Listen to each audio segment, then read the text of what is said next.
Most living rooms look fine, but they don't actually work. You might have a beautiful sofa, a beautiful coffee table, and even light fixtures that stand out. But for some reason, the layout feels off. Maybe the TV is in the wrong place, the seating feels disconnected, and the space overall just doesn't feel connected.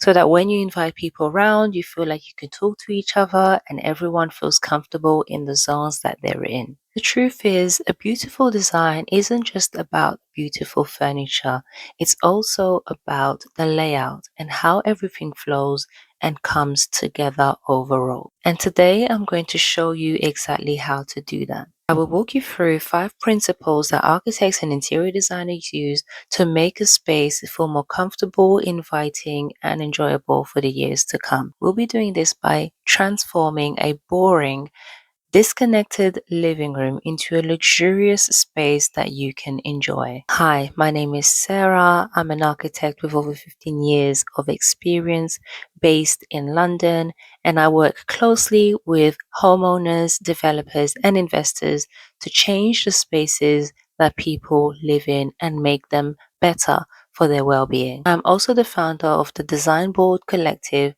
where we share our plans and review how they can truly work for the space that we live in and come together, help each other out, and share our ideas. So if you enjoy learning about architecture in a practical way, you're in the right place.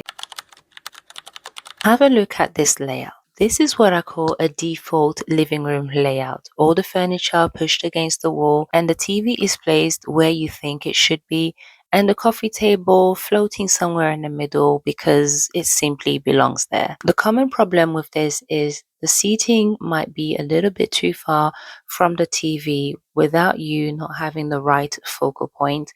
The coffee table might feel like it's too far for you to reach, and also the lighting is a little bit unbalanced and doesn't feel comfortable. The lighting overall is doing nothing for the atmosphere and the ambiance. Now let's see how an architect or a designer would approach the same room. You might think that this layout now means bigger budget, but this doesn't necessarily mean that at all.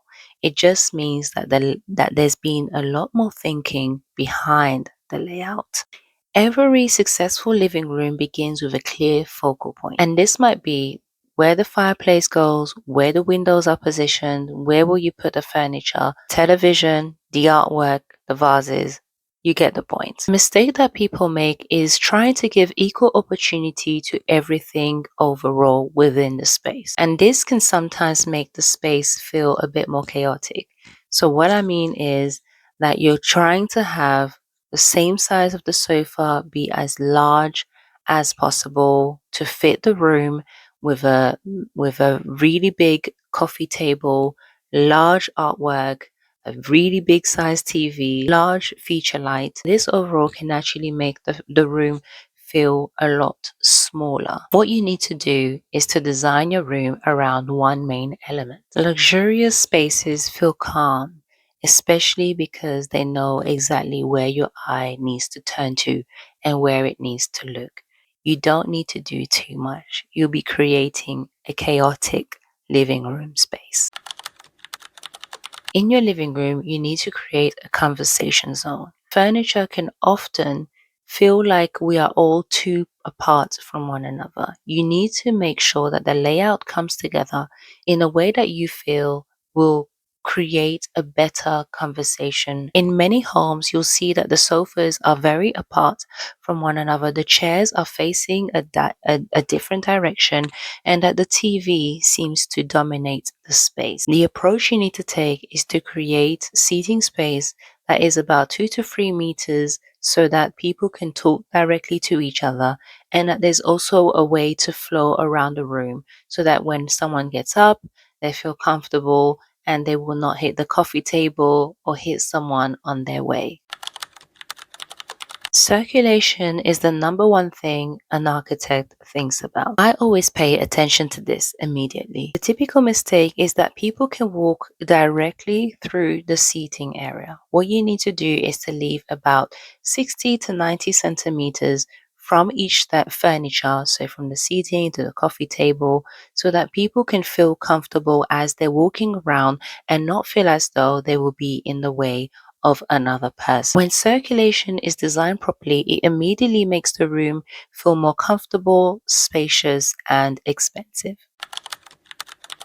The next thing you need to do is to use lighting to build atmosphere and ambiance. Most living room spaces will focus and give more importance to only one central light, and this can often flatten the space. Instead, what you need to do is to layer lighting. So you have your pendant light, you might have sconce lighting on the walls, you might have another lamp on the TV unit. So just remember ATA. The three you need to remember is ambient light, task lighting, and accent light. So ambient lighting is the overall lighting, task lighting will be reading lamps, and accent lighting will be wall lights. Luxury interiors do not focus on one type of lighting only.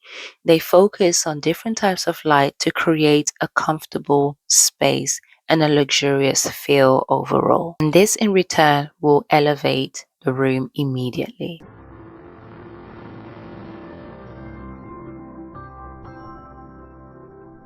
And now let's look how you can go from basic to refined, and you can do this by adding depth through layers.